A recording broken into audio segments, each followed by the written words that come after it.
आध्यात्मिक भ्रांतियाँ ये आपके ऊपर पड़े, तो इसमें जो पढ़ा मेरे समझ में नहीं आई कि इसमें लिखा है आध्यात्मिकता का अर्थ है पूरा जानना, अर्थात मन को जानना।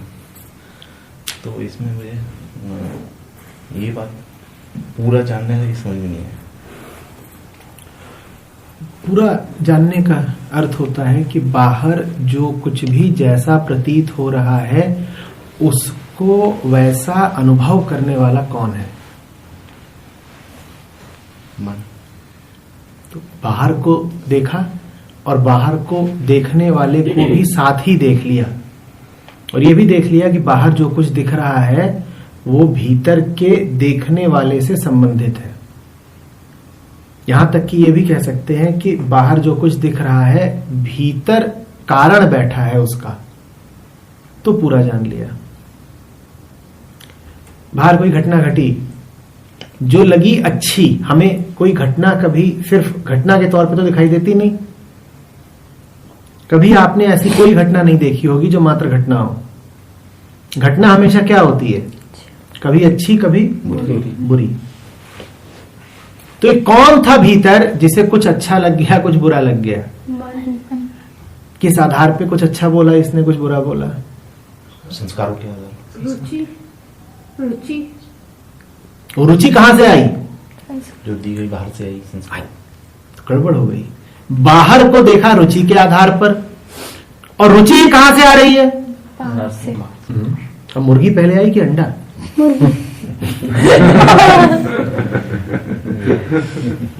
बात समझ रहे हैं? आम आदमी एक देखता है। आम आदमी जब देखता है तो मात्र एक तत्व मौजूद होता है। कौन सा? संसार। और ज्ञानी जब देखता है तो एक नहीं दो नहीं तीन तत्व मौजूद होते हैं। कौन है ये तीन?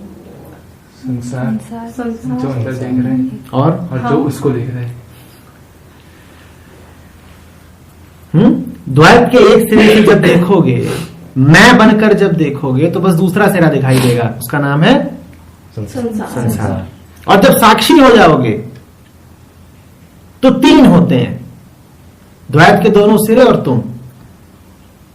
जब द्वैत का एक सिरा बन के देखते हो तो तुम्हें मात्र संसार दिखाई पड़ता है, अपना तो होश खो ही चुके होते हो। तो कितने दिख रहे हैं? एक। दो भी नहीं है कि एक उधर एक इधर, एक है बस, क्योंकि आंख किधर देख रही है? अपना तो दृश्य कब का खो चुकी है आंख। आंख कभी आंख को देखती है? तो आंख अगर देख रही तो बस दीवार दिख रही है। और अगर देखना आता है तुम्हें तो देखोगे तो पाओगे कि दृश्य है, दृष्टा है, और दृश्य और दृष्टा से पूरी तरह से पृथक हो तो कितने हो गए? तीन। पर ये तीनों एक गिनती में नहीं आते, ऐसे मत कहते ना 1 2 3। इन तीनों में बड़ा भेद है, जमीन आसमान से ज्यादा का भेद है। दो एक तरफ है और एक बिल्कुल ही अलग आयाम में है।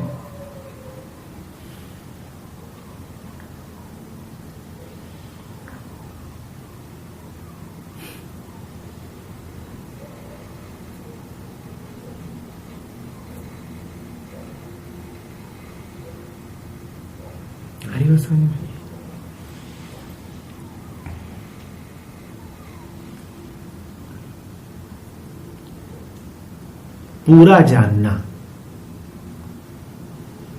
आध्यात्मिकता का अर्थ है पूरा जानना। बात है साक्षित्व की, बात है निर्लिप्तता की।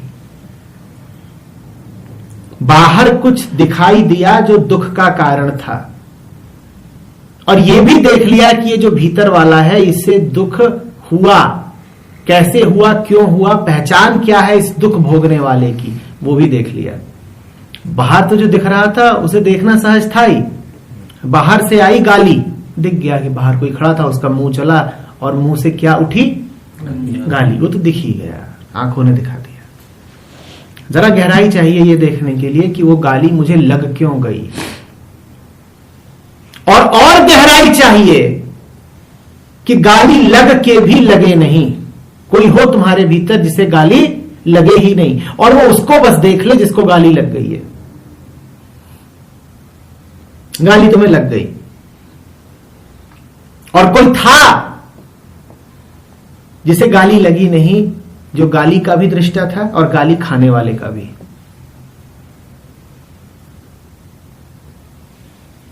उसने दुख देने वाले को भी देखा और दुख पाने वाले को भी, और वो स्वयं दुखी नहीं हुआ नहीं। वो तुम हो। बोलो उसको ही क्यों कहा गया आत्मा? बोलो उससे ही क्यों तुम्हारा तादाद में बैठाया गया? बोलो कि बताने वालों ने क्यों कहा कि वही तुम्हारी असली पहचान है? बताओ। क्योंकि वो उसको नहीं देख सकते, अप्रभावित रहा। तो अप्रभावित है तो तुम्हारी असली पहचान क्यों है? हम उसे देख नहीं सकते। तो उससे क्या हुआ? जिसे तुम देख नहीं सकते हो तुम हो जाओगे। दरवाजे के पीछे बिल्ली घूम रही है, उसे तुम देख नहीं सकते हो, तुम हो गए। उल्टे पुल्टे जवाब नहीं है। साक्षी को क्यों कहा गया कि तुम हो? दृश्य को क्यों नहीं कहा गया कि तुम हो? दृष्टा को क्यों नहीं कहा गया कि तुम हो? साक्षी मात्र से ही तुम्हारा नाता क्यों बताया गया? क्योंकि बाकी तो बदलते रहते हैं। समझो इसको। तुम अगर कुछ हो तो कल कुछ और थोड़ी हो सकते हो। जिसको समय बदल दे उसके भीतर तो बदलने के बीज पहले ही मौजूद थे, बदलने के तत्व तो पहले ही मौजूद थे। तो फिर वो था ही नहीं जो लग रहा था। समझे बात को? जो ऊपर से कुछ और लगता हो और भीतर अपने कुछ और छुपाए हुए हो, क्या वो है जो वो लग रहा है? नहीं। जिसके चेहरे पे मुस्कान हो और भीतर हिंसा का इरादा हो, क्या वो मुस्कुराता कहा जाएगा? मात्र सतही तौर पे। इसी प्रकार हम जिस वस्तु को देखते हैं, हर वस्तु को, वो ऊपर से वस्तु दिख रही होती है और भीतर बदलने का इरादा छुपाई होती है, तभी तो बदल जाती है। जो व्यक्ति भीतर बदलने का इरादा छुपाए हो उसके रूपों पर यकीन करोगे क्या? तो इसी तरह से संसार पे यकीन करने के प्रति चेताया है जानने वालों ने। उन्होंने कहा ये जैसा दिख रहा है ना, कल होगा नहीं। इसका मतलब अभी भी जैसा दिख रहा है वो वैसा है, ऐसा है नहीं। ये ऊपर से कुछ है और भीतर इसके कुछ चल रहा है, वो भी दिख नहीं रहा, कल दिख जाएगा। तो इसके मत हो जाना। जो बदल जाए वो असली नहीं, क्योंकि वो अपने भीतर कुछ और इरादा लिए हुए है, दिशा उसकी कुछ और है।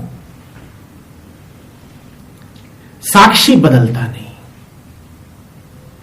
इस कारण कहा गया कि तुम साक्षी हो, क्योंकि तुम कुछ ऐसे तो हो नहीं सकते ना जो बदल ही जा रहे हो। समझे बात? और ये बड़े धन्यवाद की बात है कि तुम साक्षी हो, उठापटक से बच गए। उठापटक तुम्हारे लिए बस मनोरंजन है, खेल चल रहा है, उसमें जो जो शामिल है तुम उन सब के दृष्टा हो, दूरस्थ दृष्टा, सम्मिलित दृष्टा नहीं।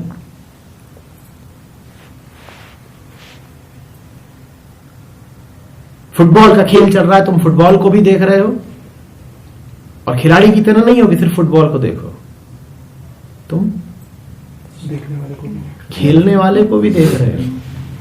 तो खेल से तुम्हारा नाता बना हुआ है, ऐसा नहीं कि खेल से नाता टूट गया। फुटबॉल से भी तुम्हारा नाता है, मैदान से भी नाता है, खेलने वाली टांगों से भी नाता है, और नाता बनाए रख करके भी तुम हो निर्लिप्त। यह है साक्षित्व। तो साक्षित्व तो कुछ ऐसा नहीं है कि जैसे दुनिया छोड़ गए। साक्षित्व तो ऐसा है कि जैसे दुनिया में हो लेकिन फिर भी दुनिया की चपेट में नहीं हो। साक्षी तो ऐसा है कि जैसे दुनिया में हो पर दुनिया की चपेट में नहीं हो। सड़क पर ट्रक आ रहे हैं, सामने से आ रहे हैं, पीछे से आ रहे हैं, दाएं से निकल रहे हैं, बाएं से निकल रहे हैं, कभी तुम ट्रक के आगे से निकल रहे हो। ट्रकों के मध्य हो पर ट्रकों की चपेट में नहीं हो, गड़बड़ हो जाएगी। सड़क पर जब होते हो तो ट्रकों के बीच तो होते ही हो, ट्रकों के बीच में होना एक बात है और ट्रकों की चपेट में होना बिल्कुल दूसरी बात है। साक्षित्व का मतलब है रास्ता बना बना के निकले जा रहे हो बिना चपेट में आए, ये साक्षित्व है। उदाहरण की तरह ही लेना, साक्षी कहीं को जा नहीं रहा हो, बाद में मत कहते रहे कि आपने बताया था साक्षी वो जो सड़क पे ट्रकों के बीच में घूमे तो मिल गया साक्षी। एक पकड़ा है टैक्सी चालक, वो दिन भर यही करता है, ट्रकों के बीच में चलाता है।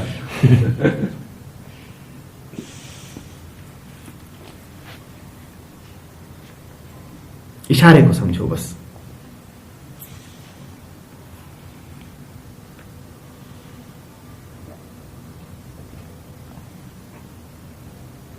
जी अगर हम साक्षी है तो कुछ भी करेंगे, किस बेस को लेकर करेंगे? कोई बेस नहीं चाहिए, निराधार। साक्षी निराधार होता है, बेसलेस। तोते उड़ गए। बेस तो चाहिए, आधार चाहिए, बुनियाद चाहिए। साक्षी हवा में उड़ता है और उसकी बुनियाद होती है सत्य, हवा, खुला आकाश। खुला आकाश, वही है बुनियाद।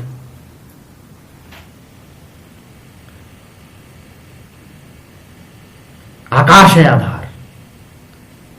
अभी तुम्हारी बात समझ में ही नहीं आ रही। तुमने आकाश में खड़ी इमारतें तो देखी हैं, पर उनका आधार हमेशा जमीन में होता है। मैं कह रहा हूं साक्षी वो जो स्थित भी आकाश में है और जिसका आधार भी आकाश ही है।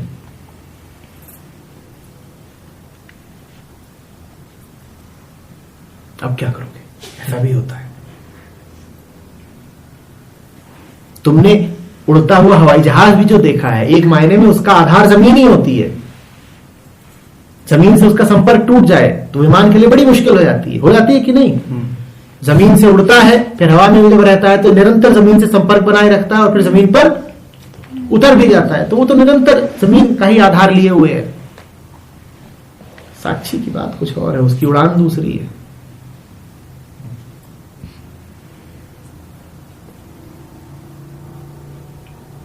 कोई आधार नहीं चाहिए, यूं ही। वो कहां खड़ा है? कहीं नहीं। कौन उसको सहारा दे रहा है? कोई नहीं। उसका बाप कौन है? उसके कितने बेटे? अच्छा बेटियां बता दो। है ही नहीं। उसके साथ कौन? उसके ऊपर कौन? उसके नीचे कौन? वो बस है और यूं ही है। उसकी बात क्या? कोई बात नहीं। उसका नाम क्या? कोई नाम नहीं। ना आगे ना पीछे, शून्य, नथिंग।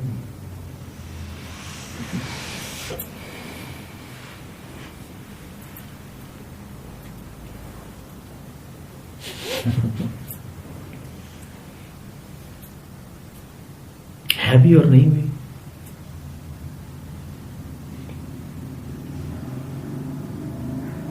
जिसके पास कारण हो, जिसके पास आधार हो, उसको कहते हैं मन।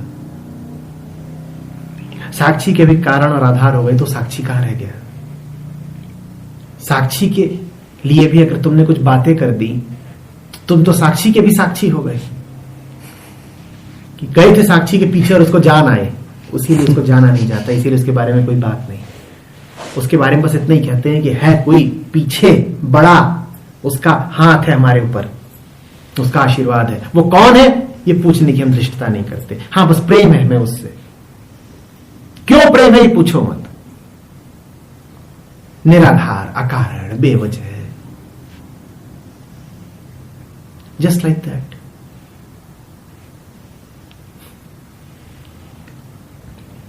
No reason. कैसे बताऊं?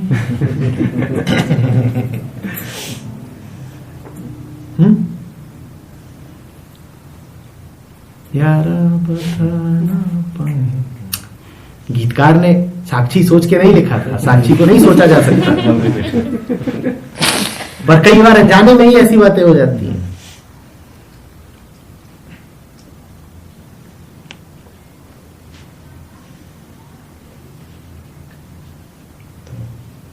तो मन को वहीं लगाने की बात की जाती है। मन को कहीं भी लगाओ, तुम साक्षी के साथ लगे रहो। अच्छा जी, मेरा ये मन जहां जाए जाने दो। मन अपना पालतू है, छोड़ दो उसे, जाएगा घूमेगा फिरेगा, फिर सांझ ढले लौट आएगा। तुम फालतू मन को लेके इतना उपद्रव मचाते हो, इतने सवाल करते हो, इतने अभ्यास, इतने योग, कि क्या कर रहे हैं? मनोनिग्रह लगे हैं मन को दबाने में, कि जैसे पालतू कुत्ता हो उसकी पूंछ खींच रहे हैं। वो कह रहा भाई काहे इतना शक करते हो, कहीं नहीं भागूंगा, शाम तक आ जाऊंगा, मुझे खेलने जाना है। मोहल्ले भर के सब कुत्ते वहां क्रीड़ा करते हैं मैदान में, मुझे भी वहां शामिल होना है, जाने दो, लौट आऊंगा, भरोसा रखो। तुम कहते हो नहीं।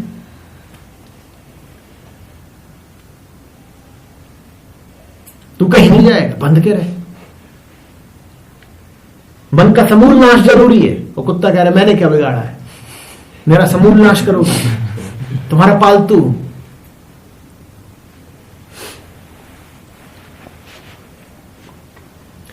तुम रहो, मन सलीके से रहेगा। मन सिर्फ तब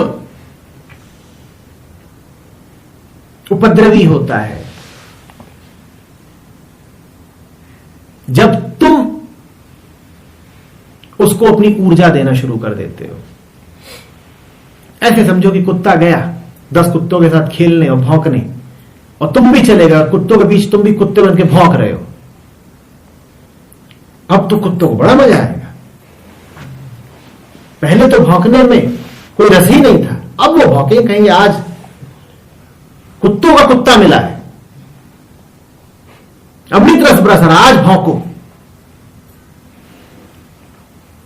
बंदर को बंदर का काम करने दो, कुत्ते को कुत्ते का काम करने दो। तुम क्यों उसके साथ जुड़े जाते हो? उसके गुणों को तुम अपने ऊपर क्यों आरोपित कर रहे हो? मन त्रिगुणात्मक है, मन की अपनी सीमाएं हैं, मन की सीमाओं को तुम अपनी सीमा क्यों बना रहे हो? मन का अपना चाल चलन है, मन के चाल चलन तुम अपना चाल चलन क्यों बना रहे हो? तुम तो मन के साक्षी रहो और मन को करने दो जो करना चाहता है। श्रद्धा रखो, मन कुछ भी अनर्गल नहीं करेगा। मन कुछ ऐसा नहीं करेगा जिसके कारण जीवन में दुख का संचार हो। तुम सही जगह रहना बस। जैसे कि खूंटा सही जगह अगर गड़ा हो तो गाय को कितनी भी तुम ढील की रस्सी दे दो, तुम जानते हो कि सुरक्षित रहेगी, सुरक्षित रहेगी, प्रसन्न भी रहेगी। क्यों तुम उसका गला दबा देना चाहते हो? क्यों तुम उसे जरा भी जगह नहीं देना चाहते घूमने फिरने, टहलने, खाने के लिए? उसे दो, खूब रस्सी लंबी दो। खूंटा जितना मजबूती से गड़ा हो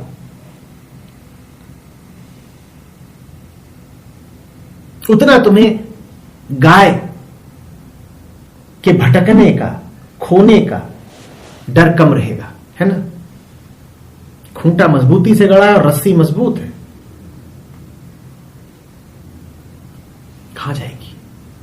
और जहां भी जाए जाए, उसे भी प्रसन्न रहने दो।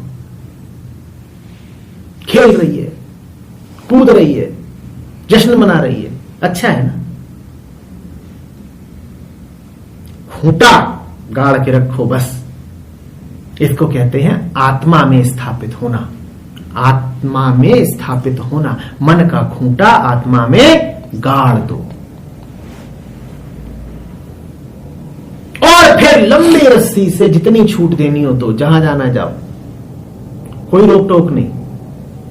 आध्यात्म तो आजादी की कला है, वहां रोक टोक की बात नहीं है, पर सिर्फ उनके लिए जिन्होंने पहले परम को साधा हो, जिनकी श्रद्धा में कोई खोट ना हो, जिनका खूंटा गहरा गड़ा हो।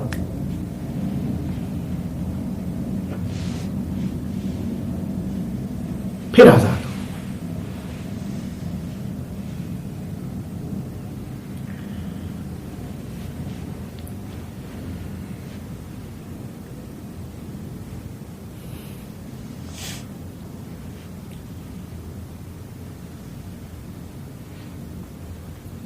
हमारी हालत ऐसी है कि खूंटा तो है जमीन से बाहर, उखड़ा ही हुआ, हवा चले तो खूंटा बाहर आ जाए, ऐसा हमारा खूंटा है। और फिर गाय भैंकती है, बिदकती है, तो डंडा लेके गाय को पछियाए पड़े, अरे इधर मत भाग, इधर मत भाग, और दिन रात हमारा यही चल रहा है। स्वामी जी मन बड़ा चंचल है, क्या करूं? अरे मन की चंचलता कोई समस्या नहीं है, तुम अचल नहीं हो ये समस्या है। समझो बात को, मन की चंचलता नहीं है समस्या, तुम में नहीं है अचलता ये समस्या है। और फिर जब खूंटा ठीक नहीं होता तो तुम सदा कहां पाए जाओगे? गाय के पास ही। गाय जितनी चंचल है तुम्हें भी उतना ही चंचल होना पड़ेगा। गाय उधर को भगी, तुम भी कहां को भगे? उसके पीछे पीछे भगे, या तुम जुड़ गए हो गाय से, गाय से तादाद में हो गया तुम्हारा। या तो खूंटा गाड़ो जमीन में कि खूंटा जुड़ गया जमीन से, नहीं तो तुम्हें जुड़ना पड़ेगा गाय से। बात समझ रहे हो? या तो आत्मा में स्थापित हो जाओ, नहीं तो फिर मन से जुड़े जुड़े तुम्हें मन के साथ भटकना पड़ेगा। मन तो भटके तो ये उसका गुण है, तुम भटको तो ये तुम्हारा अभिशाप है। गाय इधर उधर भागे तो ये तो गाय की बात है, पर सोचो ना, गाय इधर उधर भाग रही है और जहां जहां गाय जा रही है वहां वहां तुम्हें भी जाना पड़ रहा है। और अभी तो गाय थी, सोचो गाय की जगह होता बंदर, अब जहां जहां जा रहा है बंदर वहां वहां तुम भी जा रहे हो, टंगे हुए वहां।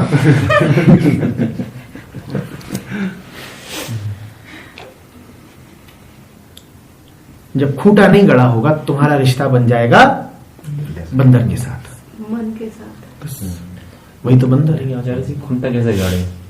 वहां पर है ना, खूंटा उखाड़ो मत, खूंटा तो गड़ा ही हुआ है, तुम क्यों कोशिश कर करके उसे उखाड़ते हो?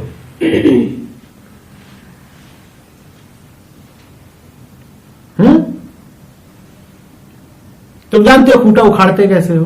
प्रक्रिया पे ध्यान देना।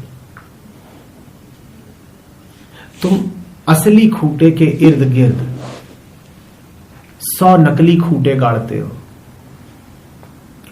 और फिर उन नकली उथले खूंटों पे जाके अपनी रस्सी टांग देते हो, बांध देते हो। असली मौजूद है लेकिन उसके इर्द गिर्द क्या आ गए? बहुत सारे नकली वाले। असली कहीं गया नहीं, असली खूंटा अभी भी उपलब्ध है, पर तुम बताओ तुमने रस्सी कहां बांध दी? अरे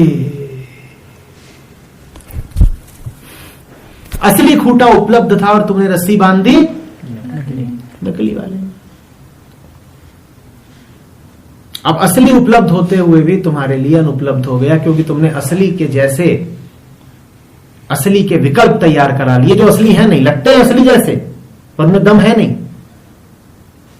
ऊपर ऊपर से देखने सारे खूंटे एक जैसे, पर अंतर उनमें यह है कि बाकी सारे खूंटे धरती के नीचे हैं इतने से, तो लात मारो तो उखड़ जाएंगे, और जो असली खूंटा है वो धरती के नीचे है इतना इतना इतना इतना इतना, वो उखाड़े नहीं उखड़ेगा। लेकिन ऊपर से देखोगे तो क्या लगेंगे? सारे खूंटे एक जैसे, क्योंकि धरती के ऊपर तो सब इतने इतने ही है। नकली खूंटा धरती के ऊपर इतना है और धरती के नीचे इतना है। असली खूंटा धरती के ऊपर इतना और धरती के नीचे इतना है। लेकिन धरती के नीचे जो चीज है वो आंखों को दिखाई पड़ती नहीं, तो आंखें जाती हैं बहक, गलत निर्णय हो जाते हैं, अब मारे गए। एक आदमी था,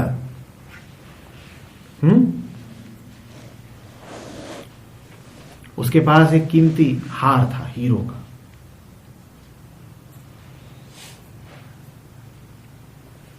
अनायास मिल गया था, बिना मांगे, बिना अर्जित किए।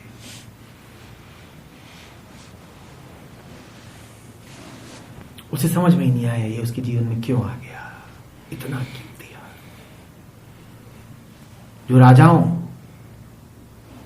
को फबे ऐसा हार। उसने कहा ये तो ईश्वर का प्रसाद है।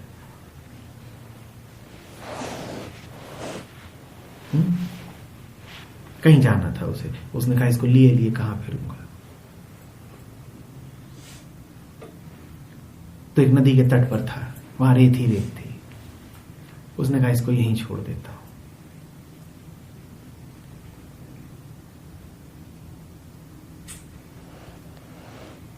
तो उसने वो हार रख दिया और हार के ऊपर रेत से ही एक शिवलिंग बना दिया, हार के ठीक ऊपर। हार शिवलिंग के नीचे था, रेत में दबा हुआ। उस व्यक्ति ने कहा ठीक ही किया मैंने।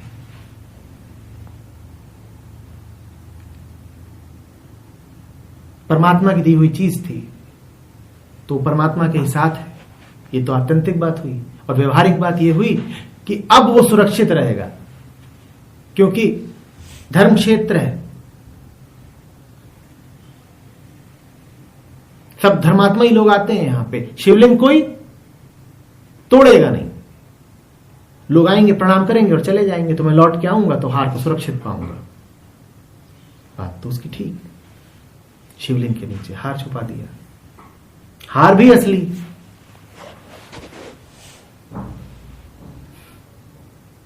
शिवलिंग के प्रति उसकी भावना भी असली, सब असली ही असली।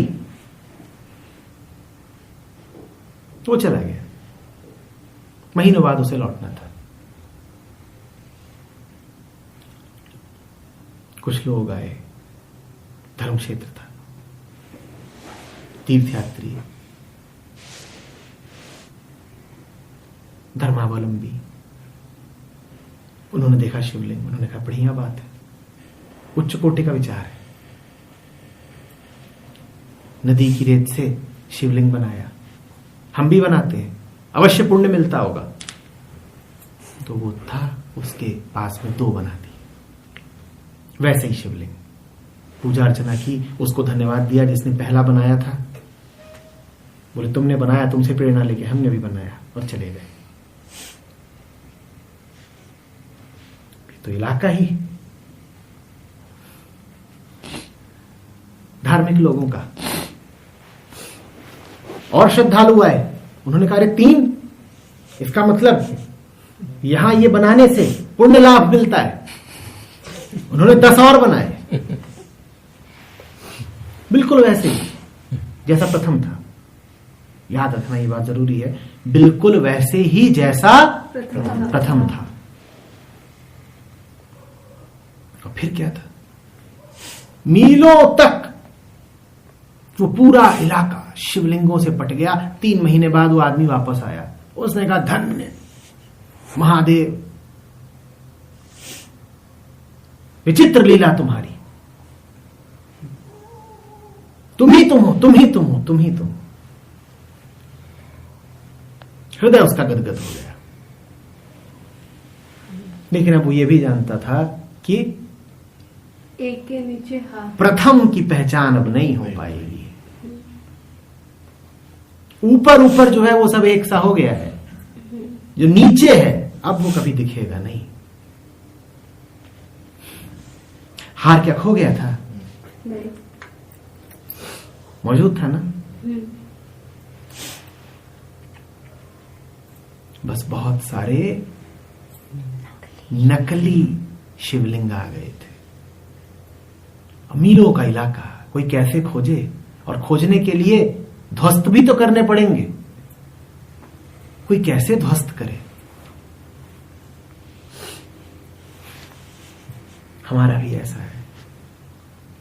हमने न जाने आस्था कि कौन कौन से नकली खूंटे अपने जीवन में गाड़ दिए हैं, उनको अब उखाड़ना बड़ा मुश्किल है। और ऊपर ऊपर से सब एक जैसे दिखते हैं, पता ही नहीं चलता कौन असली कौन नकली।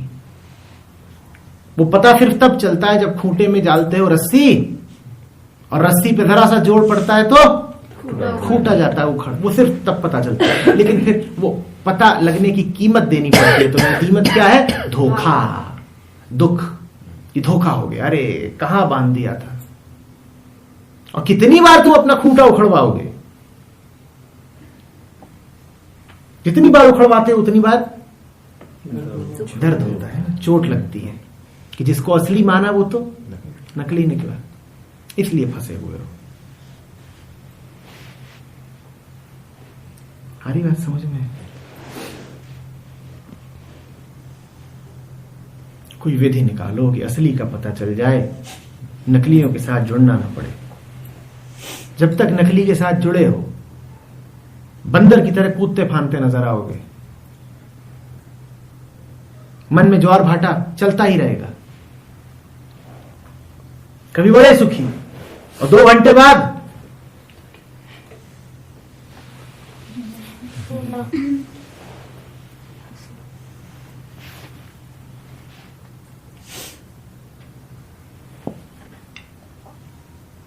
मोना, इतना क्यों रोना?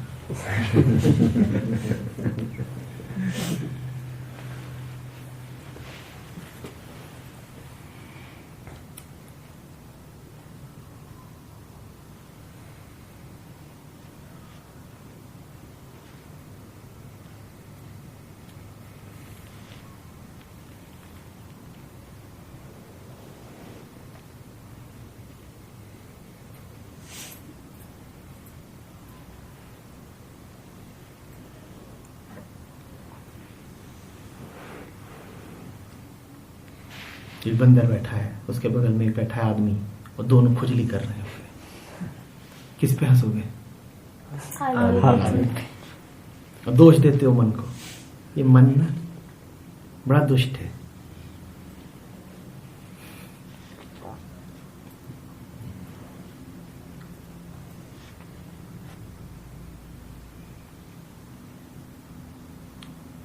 मन दुष्ट नहीं है, मन बस मन है।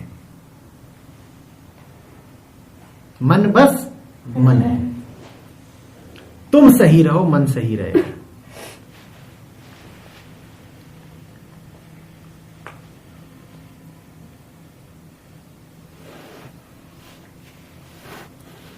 सात्विक घरों में जो कुत्ते भी पले होते हैं,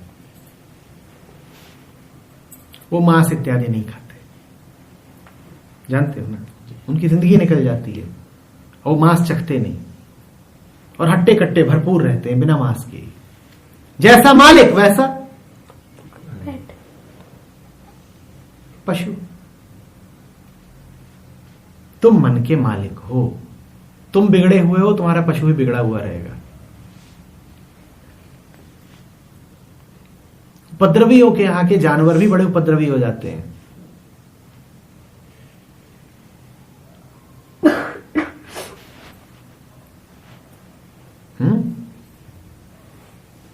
इसीलिए कहा जाता था कि राम राज्य में शेर और बकरी एक ही काट पर पानी पीते थे, क्योंकि यथा राजा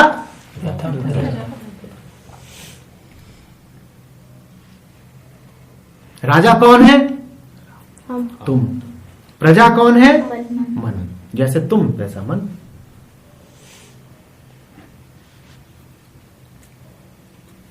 तुम सही जगह रहना सीखो।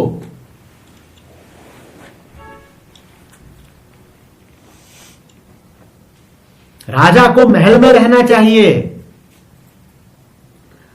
और रात में भेष बदल के प्रजा का हाल जानने निकलना चाहिए, ऐसे कि सब जान लिया और हमें कोई नहीं जान पाया। हम तो हैं सब कोई देख नहीं रहा है, हम तो हैं, पर अदृश्य है।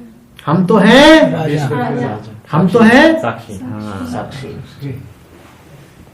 तो राजा वो जो रात में निकले और ऐसे निकले कि वो सबको जान ले, प्रजा का सुख दुख सब पता चल जाए उसको,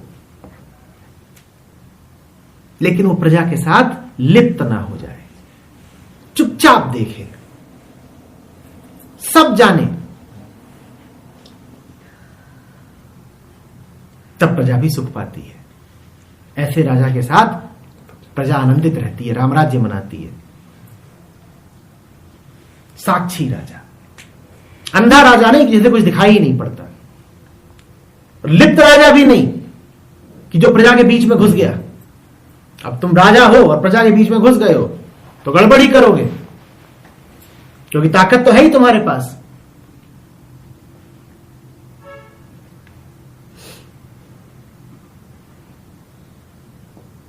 न अंधा राजा, न लिप्त राजा, साक्षी राजा।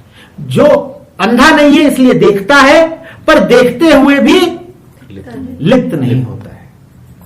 ऐसे जियो, जानो सब, पकड़ो कुछ नहीं, लेकिन अंधे मत हो जाना, जानना सब कुछ, निगाह साफ रखना।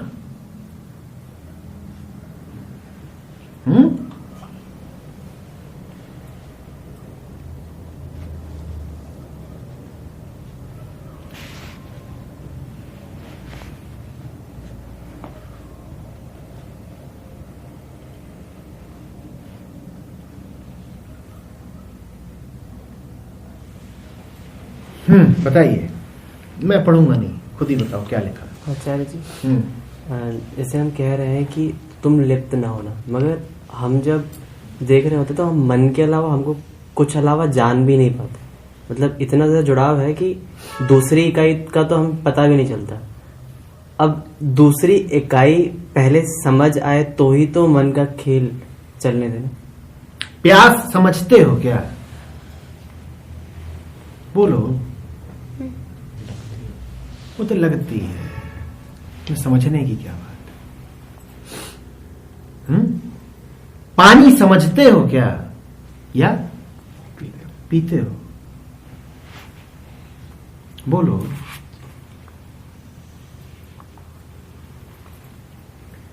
प्यासे को पानी समझना नहीं है, पानी पीना है। ये जो समझने की बात है, ये अहंकार और नियंत्रण की बात है कि पहले समझेंगे फिर प्रवेश करेंगे। बेकार की बात। जहां प्यास बुझती हो वहां पी जाओ, भले उसका नाम जल ना हो। नाम में क्या रखा है? हो सकता है किसी ऐसे देश में हो जहां जल को थल बोलते हो, तुम थल पी जाओ। पानी का प्रमाण बस ये है कि वो प्यास बुझा रहा है। अगर प्यास बुझा रहा है तो ठीक है ना। जहर तो प्यास नहीं बुझाता। पानी की परिभाषा जो प्यास बुझाए सो पानी। और पानी है इसका प्रमाण प्यास। पानी ना होता तो तुम्हें प्यास कैसे लगती?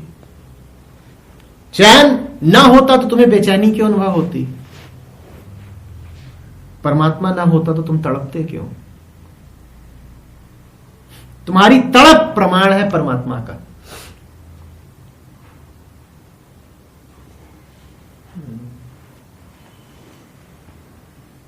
लोग साक्ष्य मांगते हैं ना कि कैसे पता है। अरे तुम्हें देख के पता है कि है। वो ना होते तो तुम इतने अकुलाए क्यों रहते? वो है तभी तो तुम व्याकुल हो कि वो मिले। तुम उसका नाम लेके नहीं कह रहे हो कि वो मिले, पर एक अव्यक्त अनजानी लेकिन सशक्त प्यास है न भीतर। तुम खुद नहीं जानते तुम्हें क्या चाहिए। वो जो तुम्हें चाहिए पर जिसको तुम जानते नहीं, अरे उसी को तो परमात्मा कहते हैं। और हर इंसान से पूछो कि तुझे पता है तुझे क्या चाहिए? कहेगा कुछ चाहिए तो, पर ठीक ठीक पता नहीं है। तो हम प्रयोग कर रहे हैं, कभी ये उठाते हैं कभी वो उठाते हैं। तुम्हारी प्यास ही प्रमाण है कि परमात्मा है।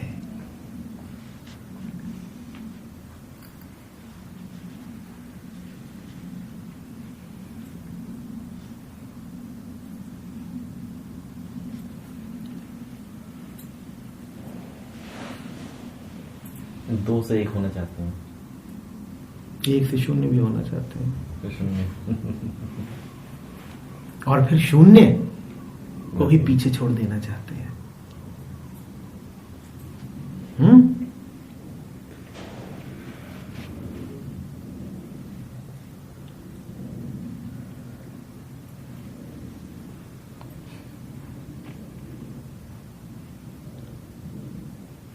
इस चक्कर में मत फंस जाना कि समझना है और ये करना है वो करना है।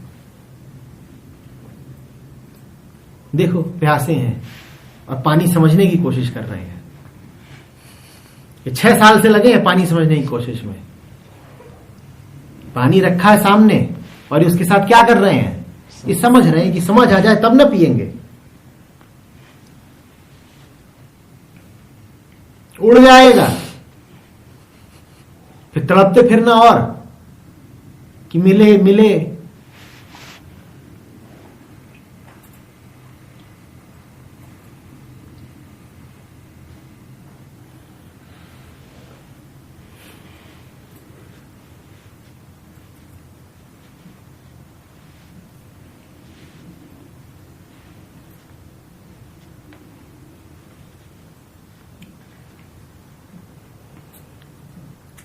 आदर्शों से पेट नहीं भरता, जिससे पेट भरे सो आदर्श।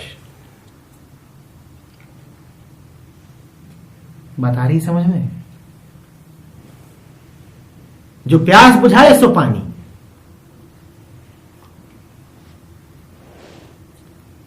समझो बूझो नहीं, देखो कि प्यास कहां बुझ रही है। तुम्हारी प्यास तुम्हारा निकटतम तथ्य है, उसी का सहारा लो।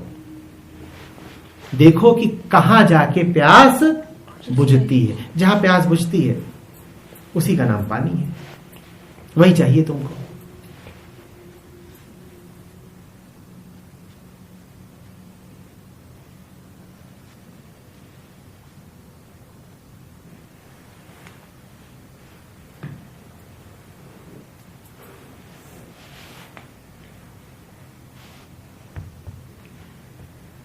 जिसको तुम समझना बोलते हो ना, वो ज्ञान है। वैज्ञानिक आज तक भी पूरा ना समझ पाए होंगे कि पानी को शरीर कैसे सोखता है, क्योंकि ज्ञान हमेशा आंशिक और अधूरा होता है। ज्ञान की कभी सीमा नहीं आती। जितना तुम्हें पता है उससे थोड़ा और ज्यादा जाना जा सकता है। तो अगर तुम इस इंतजार में रहोगे कि पानी और गले का पूरा संबंध जब ज्ञात हो जाए सिर्फ तब पिएंगे, तो अनंत समय तक भटकते रहना। वो ज्ञान कभी पूरा होगा नहीं। और अगर तुम ज्ञान के भरोसे जी रहे हो तो तसल्ली कभी तुम्हें मिलेगी नहीं, क्योंकि ज्ञान पूरा होता नहीं।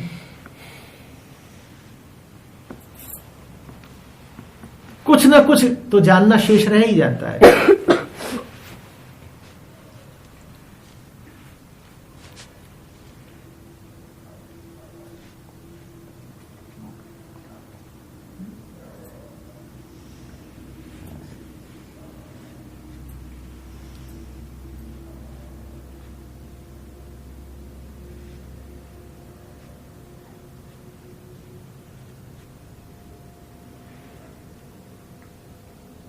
बोलिए।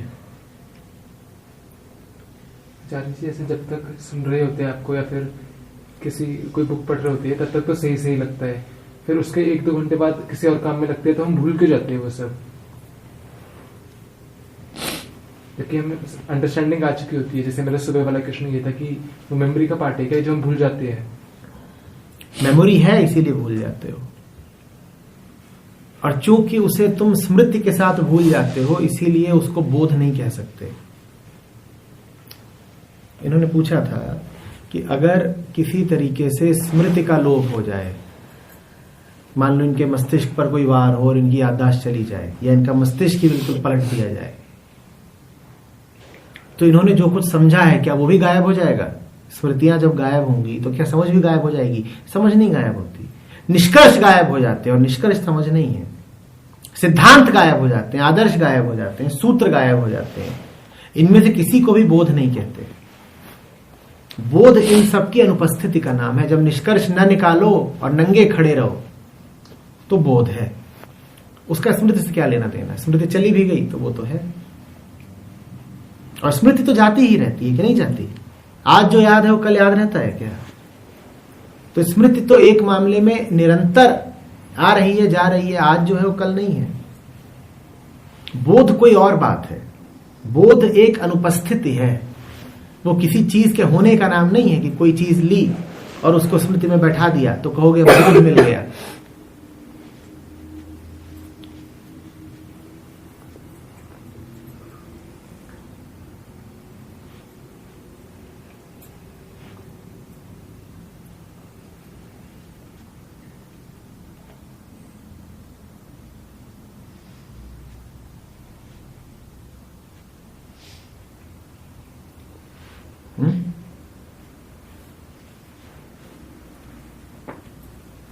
निष्कर्षों का नाम नहीं है अध्यात्म।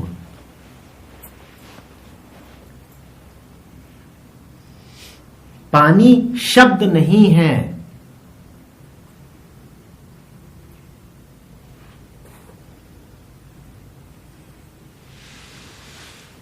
ज्ञान से प्यास नहीं बुझेगी।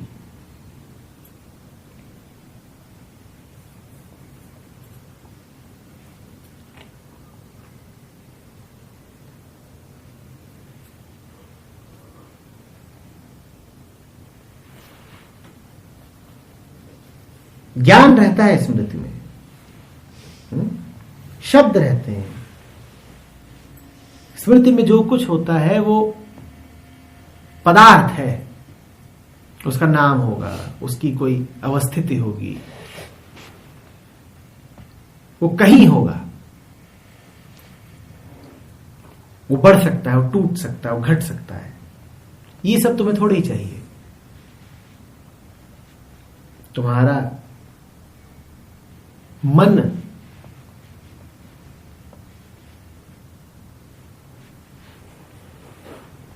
पदार्थ की तलाश में बावला नहीं है, और अगर वो पदार्थ को खोज रहा है तो यही जान लेना कि वो पदार्थ को किसी के विकल्प की तरह खोज रहा है। कदरा की बात। जिस किसी को तुम पदार्थ की हवस में भी पाओ तो यही जान लेना कि ये खोज तो पदार्थ रहा है लेकिन चाहता है कुछ और। धारणा इसकी है कि पदार्थ के माध्यम से वो कुछ और मिल जाएगा। वो पदार्थ के माध्यम से नहीं मिलेगा। नहीं मिलेगा।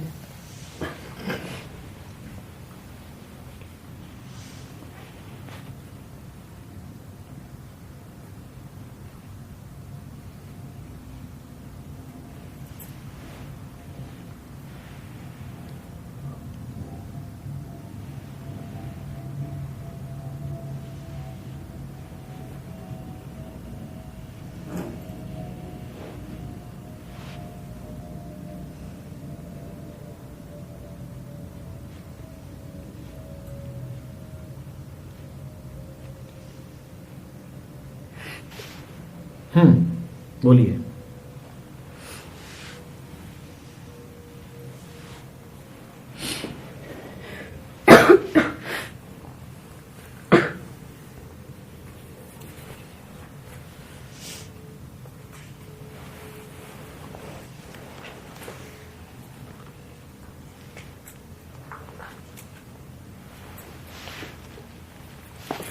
बोलिए बोलिए बोलिए। चर्च से हम लोग हिंदू उपनिषद में पढ़ रहा था, उसमें लिखा कि हमें शास्त्रों के हिसाब से चलना चाहिए। लेकिन नौशो कहते हैं कि जब जिस दिन मेरी जो मेरी किताबें हैं शास्त्र बन जाए उस दिन जला देनी चाहिए। तो कॉन्ट्राडिक्शन हो रहा है दोनों में।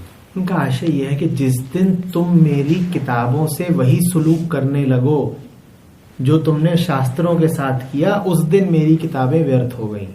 तुमने शास्त्रों के साथ क्या सुलूक किया है? घर में रख दिए, घर में रख दिए हैं और उनको अपनी मंशा के अनुसार पढ़ा है। तो ओशो कह रहे हैं कि मेरी किताबों को जीवंत रहने देना,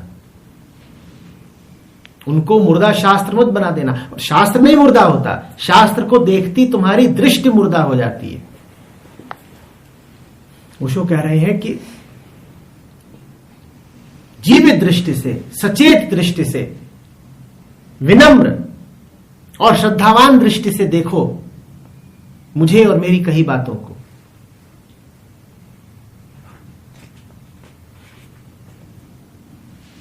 मेरी पुस्तकों को अपने अहंकार का परिपूरक मत बना लो।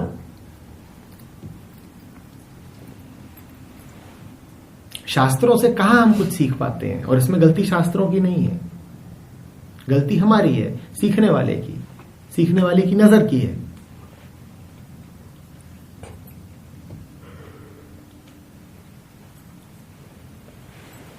ओशो कह रहे हैं उस नजर से मेरी कही बातों को मत देखना।